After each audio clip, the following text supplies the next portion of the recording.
రోజు 1000 కమలాలతో శివలింగానికి అర్చన చెయ్యాలని నియమం పెట్టుకున్నాడు. రోజు చేస్తున్నాడు అలాగా. ఆయన ఏదో దాన్ని ఒక 21 రోజులు నియమం పెట్టుకున్నాడు.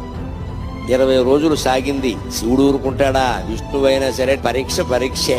చివరి రోజు పరీక్ష పెట్టకుండా సర్టిఫికెట్ యూనివర్సిటీ వాళ్ళు కూడా ఇవ్వరు కదా, దేవుడేలా ఇస్తాడంటే. 21వ రోజు ఇంకా పూజ ముగుస్తుంది కదా అని విష్ణుమూర్తి సంబరంగా ఉన్నట్ట. రోజు చెరువులో 1100 కమలాలు పైన పోస్తున్నా, నేను 1000 కోస్తున్నాను, కావాలి బాగున్నావు చూసి అంచేత అలా అని పెడితే ఆ వేళ ఆశ్చర్యకరంగా 999 పూసాయి. ఎంత వెతికినా 1000 కమలం కనపడలేదు. ఏమిటిది?